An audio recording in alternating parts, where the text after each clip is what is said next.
се бародар мардеро назди ҳазрати умар разиаллоҳу анҳу оварданд. Гуфтанд: ин мард падарамонро куштааст. ҳазрати умар разиаллоҳу анҳу ба он мард фармуданд: чаро ӯро куштӣ? Он мард арз кард: ман чӯпони шутур, буз ва гӯсфанд ҳастам. яке аз шутурҳоям шурӯъ ба хӯрдани дарахте аз боғи падари инҳо кард.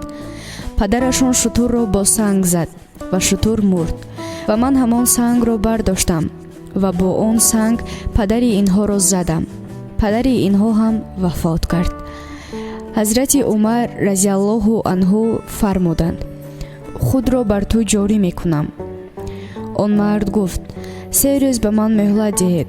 падарам мурдааст. барои ман ва бародари кӯчакам ганҷе ба ҷо гузоштааст. пас агар маро бикушед, он ганҷ табоҳ мешавад ва бародарам ҳам баъд аз ман табоҳ мешавад. ҳазрати умар разиаллоҳу анҳу фармуданд: чӣ касе замонати туро ба гардан мегирад? он мард ба мардум нигоҳ кард. чашмаш ба абузар разиаллоҳу анҳу афтод ва гуфт: ин мард. ҳазрати умар разиаллоҳу анҳу фармуданд: эй абузар, оё замонати ин мардро ба гардан мегирӣ? абузар разиаллоҳу анҳу арз кард: бале, мегирам. ҳазрати умар разиаллоҳу анҳу фармуд: ту ӯро намешиносӣ. агар фирор кунад, худро бар ту ҷорӣ мекунам. абузар разиаллоҳу анҳу арз кард: ман замонаташ мекунам. он мард рафт. рӯзи аввал, дуввум ва севум сипарӣ шуд ва ҳама мардум нигарони абузар разиаллоҳу анҳу буданд, ки бар ӯ ҳад ҷорӣ нашавад.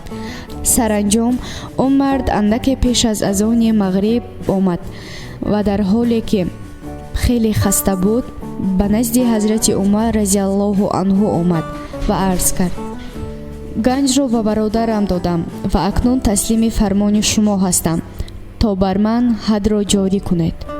ҳазрати умар разиаллоҳу анҳу фармуданд: чӣ чизе боис шуд то баргардӣ, дар ҳоле ки метавонистӣ фирор кунӣ? он мард гуфт: тарсидам ки вафои ба аҳд аз мардум дур наравам. ҳазрати умар разиаллоҳу анҳу аз абузар разиаллоҳу анҳу суол кард: чаро замонати ӯро ба гардан гирифтӣ? абузар разиаллоҳу анҳу гуфт: тарсидам ки хайррасонӣ ва хубӣ аз байни мардум дур наравад. писарони шахси мақтул мутаассир шуданд ва гуфтанд: мо аз қасоси ӯ гузаштем. ҳазрати умар разиаллоҳу анҳу фармуд: чаро? он се бародар гуфтанд: метарсем ки бахшиш ва гузашт аз байни мардум дур наравад. қиссаи дигар. киштие дар баҳр бори савдогаронро интиқол менамуд. дар роҳ аз вазни бор киштӣ наздик буд ғарқ шавад. соҳиби киштӣ ба савдогарон амр намуд, ки қисме аз бори худро ба баҳр партоянд ва интиқоли борро ба худи савдогарон ҳавола кард. савдогарон ба хулосае омаданд, ки тамоми бори яке аз савдогаронро ба баҳр партоянд, зери ӯ бори зиёд дошт ва савдогари нав буд. вале он савдогар зиддият нишон дод. савдогарон ба ғазаб омаданду ҳам худи ӯ ва ҳам борашро ба баҳр партофтанду роҳро давом доданд. савдогар болои чӯбе баромад ва муддате пас мавҷҳои баҳр ӯро ба ҷазираи беодам партофтанд. он ҷо аз чӯбу хас хоначае дуруст кард ва аз меваҳои дарахтҳо зиндагии худро мегузаронд.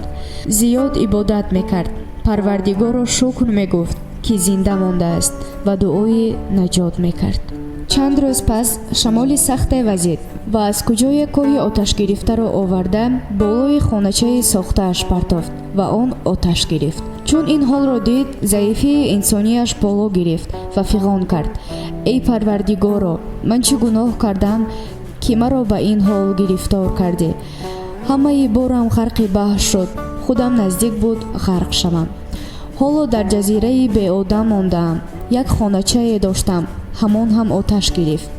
хеле ғамгин шуд ва аз шиддати ғаму гуруснагӣ хобаш бурд.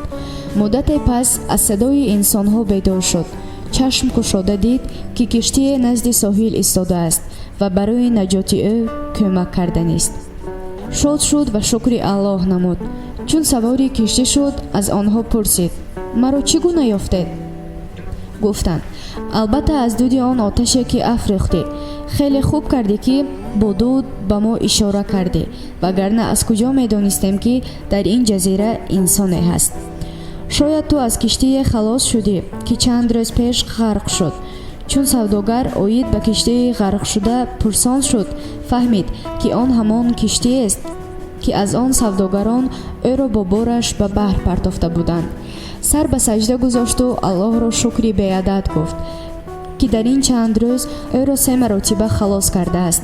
Аллоҳ ҳар кореро ки барои банда тақдир мекунад, барояш хайр аст, хоҳ банда дарк намояд ва хоҳ на. агар ба мушкилҳоеву мусибатҳое дучор шудаӣ, ғамгин машав, шояд он бароят раҳмат бошад.